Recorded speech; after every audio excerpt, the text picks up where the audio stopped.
Welcome back. The World Economic Forum is taking place this week in Davos. And with nearly 2,500 global leaders from a variety of companies gathering, there's certainly no shortage of conversation, especially those surrounding the labor markets. Let's send it out to Yahoo Finance Editor-in-Chief Andy Serwer, who is with us with a special guest.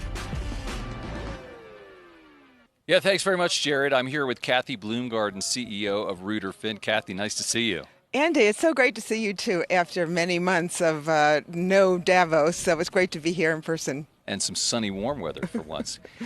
So I want to talk to you about what you're up to, Kathy. You're super, super busy. Crisis management is something you do, advising companies on communications. No shortage of work there, I'm sure. And you've spoken recently about leading with empathy, listening to employees. I wonder what that means in practical terms when you think of a situation like, let's say, Walt Disney and what they've gone through and stumbled into in Florida. Yeah, well, thanks for the question, Andy. Yes, many people are facing the same kind of dilemma and challenge. And what's really important first, of course, is to recognize that corporate reputation has an impact on your stock price, on your employees, on the communities where you operate. You know, it's really very pervasive and needs to be front and center. And what's happened is there's been a shift. And we're living at a time when people expect something different from leadership. Leadership is important. People look to leadership, and what they want is an authentic, caring, new empathetic kind of leadership model. That's a real change. This is a paradigm shift. It's a paradigm shift from where we've been, and it's representative of both a polarized society that we live in, where there's really equal emotional tensions on both sides, and it's also representative of a generational shift. So young people, they want values, they want a caring culture, they want a leadership that's very empathetic. So we really have a new paradigm that we're facing today. And part of that is speed and social media, Yes. Kathy. So I want to ask you about that. How does a CEO respond, know when to respond, how quickly, and then on Twitter, on Facebook, et cetera? Absolutely. Well, the first point is that you have very little time to respond. So we really recommend that everybody get a decision model in place, meaning what is important to you when you make the decision of speaking up or not speaking up? Is it related to your business? Do your employees care intensely about it?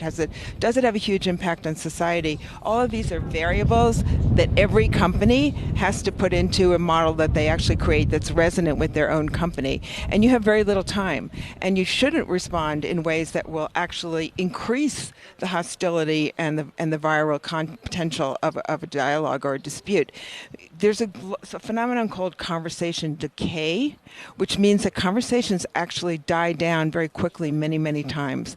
So we need to predict which debates, which dialogues have the potential to really mushroom up. And those are the ones where your employees and the community will expect for you to speak up, but not in every situation. So the important thing to remember is that this new leadership style requires a sensitivity to issues, a sensitivity more to listening than in the past, but not that you're jumping on every issue that comes your way. So senior VP at XYZ company starts to put something out on Twitter. They write that they're the senior VP at this company. Are they free to say whatever they want about their company or competitors? Actually, if you're speaking and you're affiliated with the company, then whatever you say is going to represent the company's point of view. So you do have a responsibility to be representing the company to your key stakeholders. Have you ever given any thought, Kathy, to representing, maybe you already do, Elon Musk? What do you think about his style of communication? Well, I think that people pay attention to Elon Musk, and I think that he has really blazed some new trails. So whether he succeeds or not will ultimately be the answer to your question. But no one doesn't listen to what he's saying, and he truly makes a splash. On a more serious note, when it comes to Russia and how companies have responded, shareholders and employees and government officials have, in some senses, demanded that companies retreat from that country. Is that easier said than done in some instances? Yeah, it's actually quite difficult. You want to make sure that you are fulfilling your mission of your company at the same time that you're actually fulfilling your values.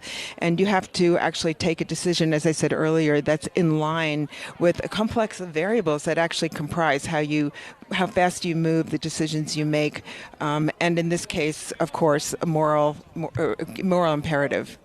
And final question, Kathy, is it really the case that young people are that different today, or is it just the case that young people are always more idealistic?